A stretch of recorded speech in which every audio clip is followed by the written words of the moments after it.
Viewer, जय माता दी।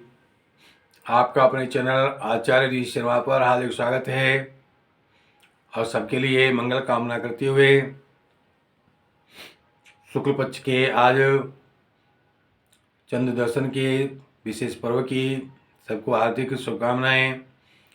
चंद्र दर्शन करने से पूरा महीना शुभदायक होता है और इसी चंद्रमा के दर्शन को करके सभी धर्म को मानने वाले अपना अपना समय शुभ मानते हैं, अपना समय को अनुकूल करते हैं।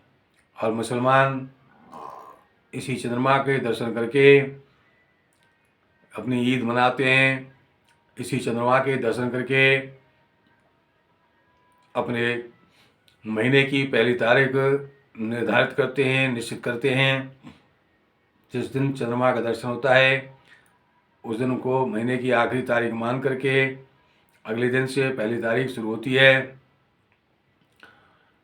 इस प्रकार से हिंदुओं में चंद्र दर्शन का विशेष महत्व है। चंद्र के दर्शन करने से सुख शांति प्राप्त होती है। इसकी पूजा पाठ से मानसिक शांति प्राप्त होती है। इसके पूजा पाठ से, चंद्र दर्शन के मंत्र से, चंद्र दर्शन के सोमवार के व्रत से, इस प्रकार से चंद्र संबंधी जितनी पूजा पाठ की जाए वो सब शुभदायक, सुखदायक, वैभव प्रदान करने वाली होती है और मानसिक शांति प्राप्त कराती है। बात करते हैं कि इस चंद्रमा के द्वारा अनेक तरह के योग बनाए जाते हैं। इसके द्वारा ही सूर्य और चंद्रमा के द्वारा ही तिथि का निर्धारण होता है और इसके साथ साथ सूर्य और चंद्रमा के द्वारा ही हमारे हर प्रकार के कार्यों के लिए अनेक प्रकार के मुहूर्त की रचना हमारे बुजुर्गों के द्वारा की गई है। हम भ्रांति दूर करने का उपाय कर रहे हैं।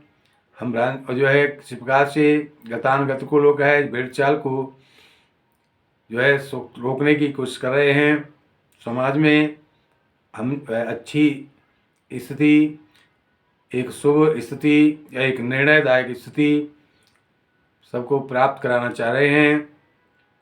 बात करते हैं निर्णय सागर चंड मार्तंड के पंचांग से। इस पंचांग में पौष मास के शुक्ल पक्ष की 12वीं तिथि को, जिसको हम द्वादशी कहते हैं, और इसमें अंग्रेजी तारीख 22 जनवरी सन 2024 है उस दिन। और सर्वार्थ अमृत योग 7:30 से प्रारंभ होकर रात्रि पर्यंत 28:59 तक, यानी कि अगले दिन प्रातः काल से कुछ ही पूर्व तक उपलब्ध है। इस कारण से कुछ विद्वानों के द्वारा भगवान श्री राम जी की प्राण प्रतिष्ठा का मुहूर्त भी दिखाया गया है, बताया गया है या रखा गया है। और इस समय इस दिन वृषभ और मिथुन के चंद्रमा रहेंगे और इस दिन मुहूर्त में थोड़ी सी कमी इस पंचांग के पृष्ठ संख्या 137 पर जो बताई गई है, ये 137 नंबर का इस पृष्ठ पंचांग का, इसमें तिथि वार नक्षत्र आदि से बनने वाले शुभाशुभ योगों के 14 कोष्ठ हैं, 14 खाने हैं और हर योग 14 योग इसमें दर्शाए गए हैं। और इस योग का मुहूर्त में विशेष उपयोग किया जाता है। इसको शुद्ध होने पर ही मुहूर्त की रचना, मुहूर्त बताना, ये एक शेष ब्राह्मण का, पंचांगधारी पंडित का ये प्रथम कर्तव्य है कि वो अपने यजमान को शुभ मुहूर्त बताए। कुछ लोगों का ये मानना है, लेकिन उस दिन रविवार का है और इसमें 22 तारीख को द्वादशी सोमवार का दिन है और सोमवार के दिन इस रवि योग के तिथिवार नक्षत्र वाले योग के कोष्टक में देखा जाए तो सोमवार को दिन भरणी नक्षत्र होने पर चर योग बनता है। एकादशी तिथि होने पर क्रकच बनता है जो शुभदायक नहीं होता, और दूसरा एक दग्ध योग बनता है जो शुभदायक नहीं होता। लेकिन अगर इस दिन द्विज द्वितीया तिथि या सप्तमी या द्वादशी तिथि सोमवार को होती है तो वहाँ पर मृत्यु योग बनता है। और ऐसे में आगे जो सभी योगों के बारे में बताया है, पूर्वाषाढ़ नक्षत्र अगर उस दिन है तो उस दिन उत्पात योग बनता है। उत्तराषाढ़ नक्षत्र है तो मृत्यु योग बनता है। अभिजित नक्षत्र है तो कर्ण योग बनता है। श्रवण नक्षत्र है तो सिद्धि योग बनता है। मूल नक्षत्र या विशाखा है तो यमदंश मंत्र है जो परेशानीदायक होता है। विशाखा होने पर नक्षत्र उस दिन तो यमघंटा बनता है जिसको ये भी कष्टदायक होता है। और पूर्वा भाद्रपद नक्षत्र अगर सोमवार को आता है तो मूसल योग बनता है, ये भी कष्टदायक होता है। चित्रा नक्षत्र होने पर दग्ध योग बनता है, वो भी परेशानी कष्टदायक होता है। और जो है मृगशिरा नक्षत्र होने पर अमृत सिद्धि योग बनता है जो शुभदायक होता है। और इस मुहूर्त में मृगशिरा नक्षत्र के कारण ही अमृत सिद्धि योग बना हुआ है, किंतु 12वीं तिथि होने के कारण, द्वादशी तिथि होने के कारण ये मृत्यु योग भी इसमें बन रहा है। तो ऐसे मुहूर्त को बताने से श्रेष्ठ ब्राह्मण को, श्रेष्ठ पंडित को बचना चाहिए। लेकिन वो कार्य जो भगवान श्री राम की प्राण प्रतिष्ठा का है वह जो है भगवान का कार्य है, वो किसी मनुष्य का, किसी प्राणी का कार्य नहीं है।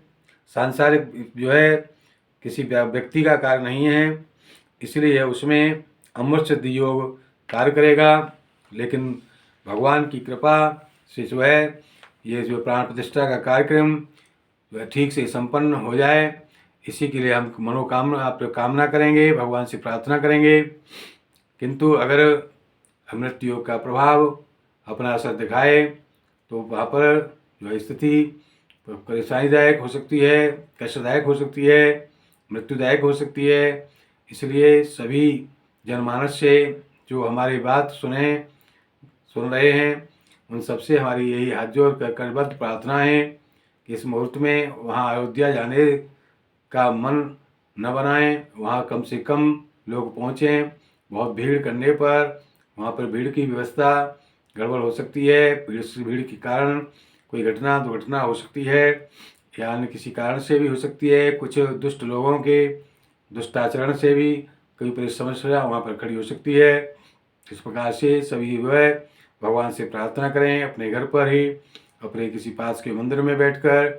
और जो ऐसा आपके सबको बताया जा रहा है, आपके जो है भक्तजनों के द्वारा सभी को ये बताया गया है, भगवान राम के भक्तों के द्वारा सबको बताया जा रहा है। हम भी जो है भगवान के राम के भक्त होने के कारण, होने की वजह से हम सभी से यही प्रार्थना करेंगे कि हमारे सभी बंधुवर 22 तारीख को अपने घर पर रह करके या पास के मंदिर में बैठ करके वहाँ पर अपना दीपक जलाकर बैठें, घंटा आरती करें भगवान की, भगवान पूजा पाठ करें। और वहाँ पर जो है विधिवत पूजा करते हुए आप जो है शांति से बैठ करके भगवान की प्रार्थना करें। और या अपने घर पर बैठकर अपने लाइव उनका का जो टेलीकास्ट जो होगा उसको आप दर्शन करें पूजा पाठ के। और इस प्रकार से अपने परिजनों को, परिवारी लोगों को जो है जिनके मोहल्ले में जिनके पास नहीं है व्यवस्था, उनको भी ये जो है लाइव दर्शन भगवान के पूजा पाठ के कराएं और स्वयं भी करें। और भगवान से प्रार्थना करें कि वो निर्विघ्न संपन्न हो। भगवान गणेश जी से प्रार्थना करेंगे हम लोग। इस प्रकार से इसमें जो है एक सबसे बड़ा कष्ट का समय जो इसमें जो है कष्ट का जो है मुहूर्त में ये दिया है, इसको जो है नकारा नहीं जा सकता है। लेकिन इसको देख करके कुछ लोगों का कहना ये भी होता है कि भगवान राम का जिस दिन प्राण प्रतिष्ठा हो रहा है उस दिन हम भी कोई भी अपना शुभ मुहूर्त शुभ कार्य के लिए कर सकते हैं। तो ये जो है करना अच्छी बात नहीं है। भगवान की जो है आप क्या कहते हैं अनुगमन करें, उनके आचरण का अनुगमन करें, लेकिन भगवान की बराबरी करना बिल्कुल भी शोभनीय नहीं है। हम प्राणी, हम जो है दास हैं, उनके भक्त हैं, उनकी बराबरी हम नहीं कर सकते। दास को दास की तरह ही, भक्त को भक्त की तरह ही उनसे जो है उनके सामने अपनी प्रस्तुति करनी चाहिए। तो इस प्रकार से हम अपना कोई भी शुभ मुहूर्त उस दिन न करें तो आपके लिए बहुत ही हमारे लिए अच्छा होगा। और हम सभी को इस भ्रांति से जो है दूर करने की कोशिश कर रहे हैं कि आप जो है भगवान की बराबरी करके उनका जो पूजन का, उनके जो प्राण प्रतिष्ठा का जो मुहूर्त है, उस मुहूर्त में अपना कोई जो है अपना व्यक्तिगत किसी प्रकार का मुहूर्त न रखें। इस प्रकार हमारे प्रोग्राम को अब ध्यानपूर्वक सुने, समझें, तदनुसार अपनी कार्य योजना बनाकर चलें तो आपके लिए, हमारे लिए बहुत ही शुभदायक होगा। हमारे प्रोग्राम को सबसे पहले पाने के लिए हमारे चैनल आचार्य शर्मा को सब्सक्राइब करें, लाइक करें, शेयर करें। और इसी प्रकार से आप हमारा लाइक करके, शेयर करके और हमारे प्रोग्राम को, हमारे चैनल को सब्सक्राइब करके हमारा मनोबल बढ़ाते रहें। और हम इस प्रकार से आपके सहयोग की कामना करते हैं और आपसे के आगे जो है भविष्य में इस प्रकार की भ्रांतियों को, इस प्रकार के गतानुगत को लोग है भेड़ चाल को रोकने की हम कोशिश करेंगे और सत्य से आपको परिचित कराएंगे। जो भी शास्त्रों में वर्णित है, शास्त्रों में लिखा हुआ है, उसका हम उससे आपको परिचित कराएंगे। और ये प्रकार की अनेक प्रकार की जो समाज में कुरीतियाँ पहले बन जाती हैं, चल रही हैं, उनको हम दूर करने की कोशिश करेंगे। इस प्रकार से हमारे अपने सबके लिए एक बार पुनः मंगल कामना करते हुए भगवान श्री राम के प्राण प्रतिष्ठा की सबको शुभकामना, बधाइयाँ देते हुए लेते हैं बारी को विराम। जय माता दी।